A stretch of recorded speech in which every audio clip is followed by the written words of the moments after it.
This is supposed to be the weekly video that talks about the previous Mythic Plus week, which was week 8, Tyrannical Spiteful Quaking, where I talk about the state of healer balance as well as what I've been doing for the week. But instead of that, I'm going to be talking about the more meta aspects of, I guess, the healer meta. And by that, I mean, I'm going to be talking about all healers and pugging keys and the Mythic Plus dungeons in Dragonflight in general, rather than what I usually do every week, which is I pick a couple of healers and then I talk about how they compare or rank up against all the other healers. The reason why I'm not doing that is because I think the healing meta has actually progressed now to a point where all healers are so closely balanced since 10.0.5, and the few smaller changes that came through yesterday or the day before, like the Shaman 10% buffs to Healing Rain, Healing Wave and Chain Heal and things like that. So I don't think there's much utility in talking about the differences between healers anymore, like what healers are capable of. Because I think all healers are capable of healing all keys, all content.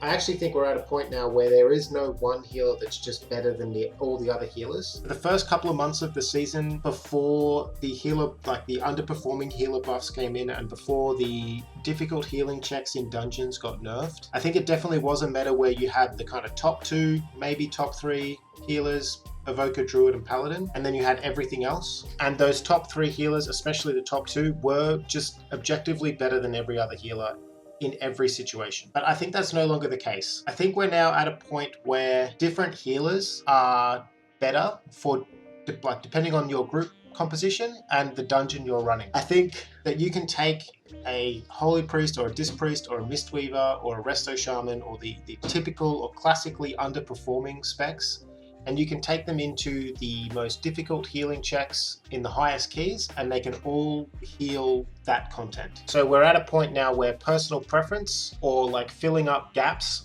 in your group composition, like bringing a Battle Res or a Lust or Mark of the Wild or Devotion Aura or PI or Master Spell or Ring of Peace and Sweep and things like that, it become the deciding factors. So that is, I guess, quite a long-winded way of saying that we have 2 weeks left in the 10-week Mythic Plus rotation, and this will probably be my last or one of my last videos in this sort of series. I might keep doing a weekly video where I ramble on about whatever I'm thinking about for the week with regards to healing and Mythic Plus, but only if there's an audience for it, only if that's something people are interested in seeing. It was interesting, I basically said something like this 2 weeks ago in an earlier video, that after the 10.0.5 changes, healers are feeling so well balanced that there isn't any strictly S tier healer, and that any healer can basically heal all content. And what healer you take into keys is going to come down to what you enjoy playing,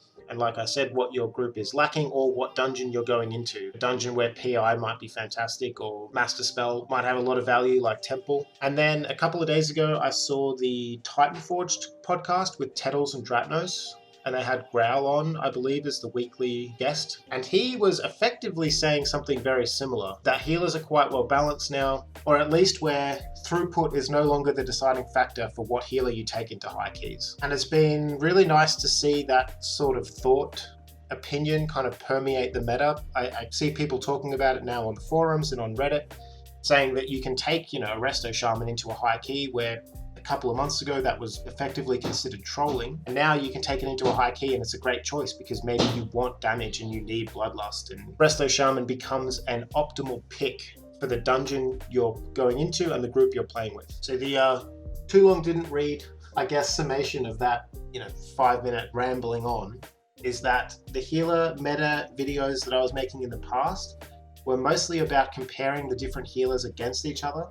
But now that balance is so close, that I think that has become obsolete. There is no 1 or 2 healers that are just strictly better than all the rest all the time. I think looking at websites like Subcreation is still going to make it seem like there is a top and bottom of the meta. There's still S tier and F tier classes. I think that is largely to do with the delay in changes being made by Blizzard, and then the lag or delay in people being able to swap to other healers. Like a lot of people at the moment, especially if they're playing in coordinated groups and they are pushing the high, 25, 26, even 27 keys with their group, Those are fully decked out and kitted out characters, and a lot of learning has gone into those groups, knowing what cooldowns they're trading into which abilities, how they're handling certain mechanics because of the specs and class and group composition they have. And I think the landscape at the moment is that those groups will probably keep playing the specs they're playing. So the Resto Druids, the Evokers, the Holy Paladins that usually make up the top tiers of the meta on sub-creation will probably stay there. But all of the other healers are, I want to say, equally viable. It's just the hurdle of gearing them up and getting them ready to get into groups at the highest level is a huge time commitment and a huge amount of work and a huge amount of relearning dungeons again to know what cooldowns you're trading into which mechanics and things like that. As far as what I've been doing, or what is now last week, but what I've been doing for the week, has been gearing up a Holy Paladin. And one thing playing Holy Paladin, specifically with the Beacon of Virtue build, has shown me, or has made very obvious to me, is that the only dangerous times in high keys, or in Mythic Plus at the moment, the only dangerous times is when everybody is dying. And I think Holy Paladin actually does an excellent job of dealing with those damage patterns, of doing a lot of group healing when everyone's taking damage. So that has been really fun to play with. I never messed around with Beacon of Virtue back in Legion, so it's a playstyle that I wasn't that familiar with. But now that I've been doing it for a week, I couldn't really imagine going back to just having double Beacon. Virtue just seems so well designed. It's such a good tool to have, especially when it's up so often. It handles so many mechanics and keys. It reminds me a little bit of Preservation Evoker with Echo or Temporal Anomaly to apply echoes. A kind of mechanic that's rotational. You're not relying on a big cooldown. Like Virtue's up every 15 seconds and it lasts 8. So it's effectively up half the time. And it still has that weird little bug that I remember from Legion, where if you cast a spell, like if you're casting a Holy Light and then at the end of the Holy Light you spam your Beacon of Virtue, your Beacon of Virtue will actually apply before the Holy Light heal goes off. So even though you started your Holy Light cast with Virtue not up, you get the full benefit of the Holy Light being copied to like the Beacon of Virtue targets at the end of its cast. But that kind of like rotational ability to move the whole group's health bar up, it reminds me of Evokers with Echo and Temporal Anomaly. The ability to know that a certain mechanic is coming and the whole group is going to die more or less or take a lot of damage, and you can either spread echoes manually or you can cast one Temporal Anomaly on a fairly stacked group and you can be sitting on echoes for 18 seconds and basically just be ready to respond to damage as soon as it comes out. The process of gearing up my Holy Paladin has been a somewhat frustrating and difficult one. It's been fun to play, but the pugging experience has been not ideal. Pugging is really hard at the moment, and this is pure speculation on my part, but it feels like pugging is getting worse as the season progresses. And that is because it seems like people have figured out the easy keys now, like the average player, the general player base, the average pugger for Mythic Plus keys knows that they're only really interested in running as many Court of Stars, Shadow Moon Burial Grounds, maybe a Noku Defensive, maybe an Algathar Academy, and effectively ignoring or doing their best to not run any of the other keys. And I think this almost becomes a bit of a self-fulfilling prophecy. The less people run the more difficult keys, the less experience they have with them, which means those keys become more difficult and then they avoid running them even more in the future. So like trying to farm the moat, I think it's Moat of Sanctification, the healing, the AoE heal trinket from Halls of Valor has been effectively impossible. I've been sitting in LFG trying to pug keys for like literally 30 hours last week, maybe even 40 hours, like a long time. And I think maybe I saw one Halls of Valor key or two Halls of Valor keys, applied to them, couldn't get in. So gearing up, like raising my character's item levels hasn't been too difficult, especially with these 5 sparks and crafting using the catalyst charges and things like that. Getting my item level up has been fine. Getting the particular gear I need, like trying to farm the moat trinket from halls or trying to get a rage feather from Noku Defensive, trying to get the rings with the stats I want on them has been a challenge. I've also noticed something that's difficult for me to explain well, so I guess I'll give one example, and that is that I feel like there are two distinct categories or types of players in looking for group right now. You have the people who are, especially let's use 20s as an example. You have the people who get a 20 from their vault, and all they want to do is just complete 20s, the easiest 20s, if they can manage it. Because all they're looking for is to fill up their vault options for the week. All they want is 8 20s. They don't care if they're timed. They just want to complete them. And those people are getting thrown into the same groups as people who are looking to push rating. And what ends up happening in my experience, this is an easier thing to explain at the 20 level, but I think the same thing happens particularly at 11s and 16s.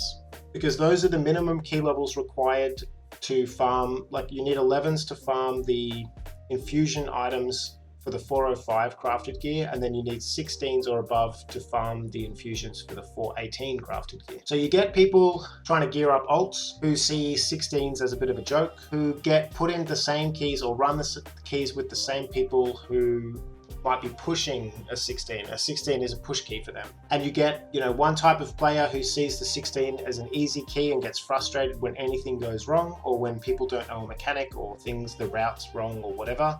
And then you get people who look at a 16 as a push key, and they go into those keys expecting them to be difficult. And they expect a couple of things to go wrong. And I've noticed most of the toxicity I've seen has all been around those two people, or those two players, playing in the same keys but with different mindsets, different goals, different experience. Even on my discipline priests, I've got my discipline and my mistweaver now up to like 26 something, and trying to just fill out the rest of the more difficult keys on an 18 or a 19 or a 20 to get my score up to start working towards like 2800 feels like the only way to work towards that goal is to find a consistent group of players to play with and get out of pugs. And that isn't because pugs are bad or anything. It's because pugs, like I said, they try to focus on the easier keys. There's no pugs for a 20 Halls of Valor, for example. There's no pugs for a 20 Azure Vaults.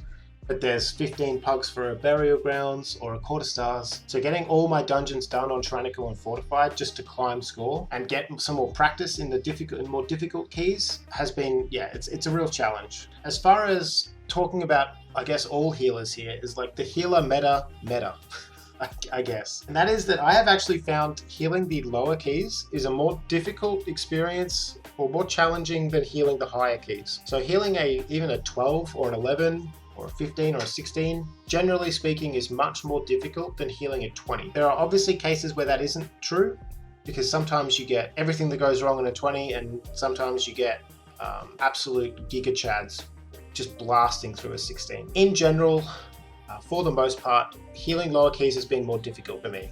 And that isn't so much because mechanics are handled worse. I think it's actually because of gear. Healing the lower keys, you generally have people who are still figuring things out. They're still trying to gear up. They might be punching above their weight a little bit, especially tanks who are lacking gear. And I find myself having to really heal tanks a lot, and maybe one DPS that stands in a couple of things they shouldn't. And then I'm effectively healing the key by doing the normal mechanics healing, the unavoidable damage healing, while also trying to make sure that the other people don't die between those mechanics. But once I get into higher key levels, the babysitting aspect of healing almost disappears, and I'm effectively playing a game where I'm either doing damage or I'm healing an unavoidable damage mechanic. And those are my only two modes, so to speak. And being able to rely on all of my cooldowns to get through the mechanics checks in a clean 20 is much easier to heal than having to trade cooldowns to heal people who stood in something or didn't use a defensive for something they should have, or for the group that pulls the pack that no one pulls in a higher key because it's by far the hardest pack in the dungeon. Like, as an example, if you go into a Temple of the Jade Serpent and you go right and you go up the stairs, that first pack with the two pandas, I think they are, that nobody in high keys pulls,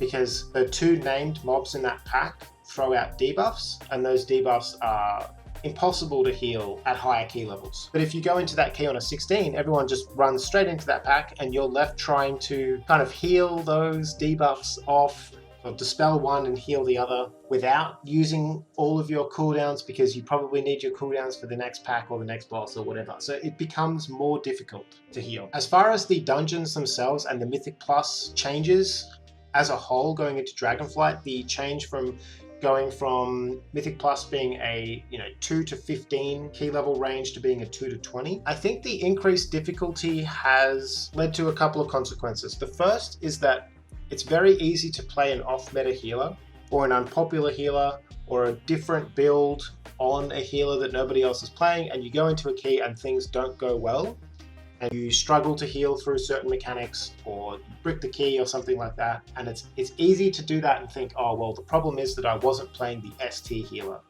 But I think the increasing difficulty is actually what's getting most people there.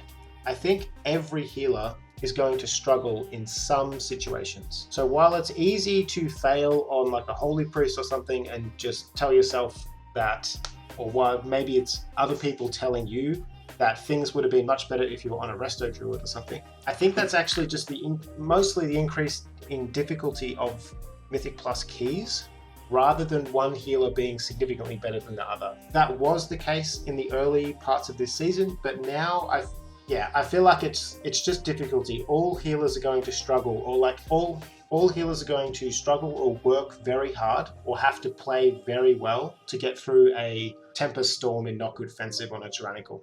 Same goes with a Hosier Storm in Halls of Valor or Fenrir. So yeah, in general, keys are harder. Healing as well is much harder. The 40-40 change at the end of beta, yeah, healing is difficult now. I think healing is the most difficult part of Mythic Plus. And I might just be saying that because I'm a healer. I think tanking is also quite difficult, but not quite the amount of responsibility that healers have. Generally speaking, if you make a big mistake as a healer, especially on a somewhat challenging key, you have single-handedly bricked the key. I don't think the same can be said for DPS, where they have, if something goes wrong for one DPS, you have two other DPS to pick up the slack. Same thing with tanks. There's quite a few instances where if the tank falls over or misuses a cooldown or something, generally speaking, you can usually battle res them up and keep going. If that happens to a healer, usually a big healer mistakes results in the entire group dying. As far as how good the overall increase in challenge has been, I think I would have preferred to have seen the Mythic Plus scaling difficulty cap out at 18s rather than 20s, and give the same item level in gear that we get from 20s now at 18s. And then from 18s and beyond, I would have liked to have seen a much more aggressive increase in the amount of loot that drops rather than the quality of loot that drops. So loot scales all the way up, but it scales up in item level to 18s, and then from 18s onwards it scales up in quantity. I think that would have been a slightly better system than the one we have now. I also think that the difference, especially early in the season and for the first season of the expansion, the difference between the absolute tippity top of the mountain, so to speak, of key level. In previous seasons, people looking to do their weekly keys were spamming 15s, while the best players in the world were pushing keys in like 25s to 30s. So there was a huge gap between what the very top end players were doing and what the kind of average, just filling up their vault, playing an alt kind of guys or crowd was doing. And I think that gap almost no longer exists. You have people looking to do their weekly 20s, and only a couple of levels above that, you have, maybe the best Mistweaver in the world or the best Holy Priest in the world or something is trying to do a 22 or a 23. And I think having keys cap out at 18 for the vault would have been a good way to bring some of that gap back in, and also given a good way for people to farm tertiaries, to farm sockets on gear, to have a better chance of getting that one trinket they want from that one dungeon that they only run a couple of times a week because they keep getting, quarter stars keys or something they don't need. Let me know what you think about all of this, discussion in the comments. I have recently set up YouTube memberships for those who are interested in supporting more content like this. Thanks everyone for watching, and algorithm stuff.